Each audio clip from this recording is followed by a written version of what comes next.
May is National Moving Month, and today we're talking about that day you get the keys.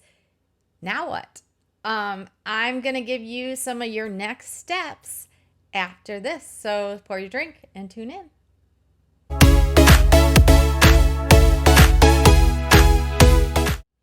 Welcome to Helpful Happy Hour. This is my weekly video series, Happy Hour style, a couple friends chatting over drinks and appetizers, where I have helpful conversations for current homeowners who may be thinking about making a move sometime soon.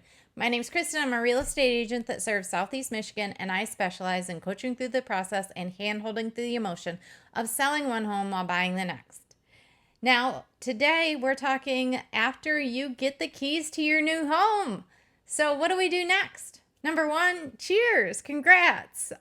You're a new homeowner.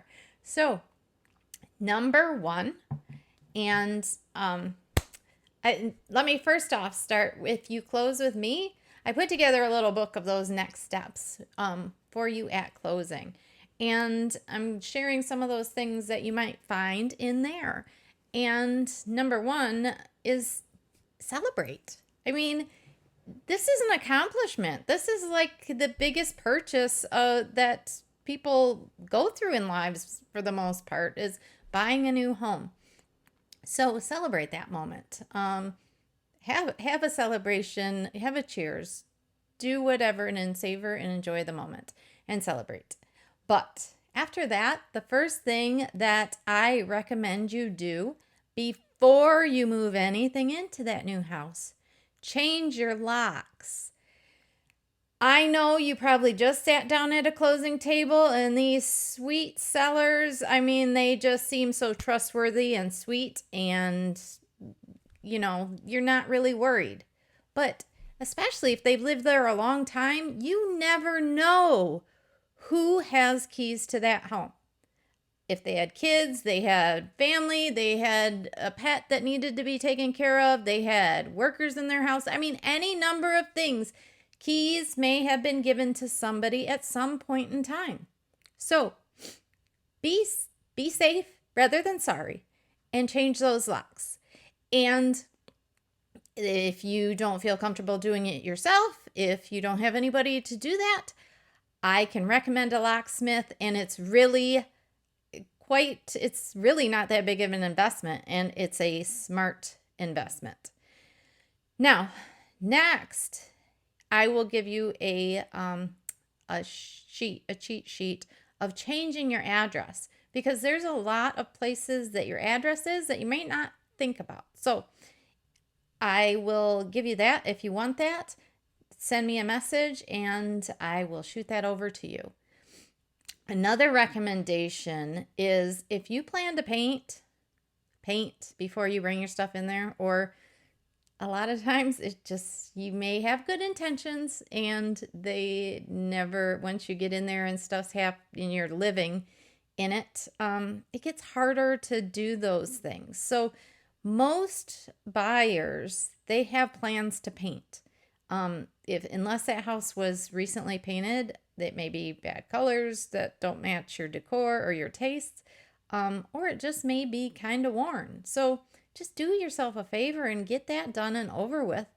Hire painters so it's done and over with and through quickly.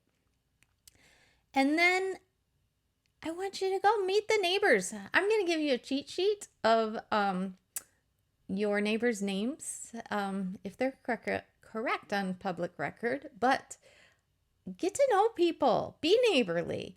Don't wait for them to come welcome you to the neighborhood. If you see somebody out, go introduce yourself and get to know these people, because when you're away, these are the people that have eyes on your home, and they have eyes on your kids, kind of helping you keep an eye on things as you're living there. So it's good to have good neighbors. So be that good neighbor and go meet yours. And then another thing I recommend, I will also give you this prompt in your welcome packet, but write down some of these goals. You know, when you walk through the doors and you had these dreams of what you could do to that kitchen, or what you saw and envisioned for that backyard or a new patio, whatever it is, take the time to write that down so that you can look back on it. Write down those visions and dreams so you can look back on it in a few years and compare that to where you are and what you have done with it. And I'll also provide the listing pictures so that you can look back and you can compare from before and after. And then not only get to know your neighbors, but get to know your neighborhood. If you're new to town, if you're moving to another town, spend some time learning those local businesses. Get to know those shop owners and the restaurant owners and the people that are part of your community and the businesses in your community, and go out, get to know them, and show them some support and support them in their business and the community that they are serving. And also, get to know your parks, get to know your schools, get to know what's around you, and so that you can love your new home even more. That's it for this week, and congrats on your new home, even if it's just a dream right now. And until next time, cheers.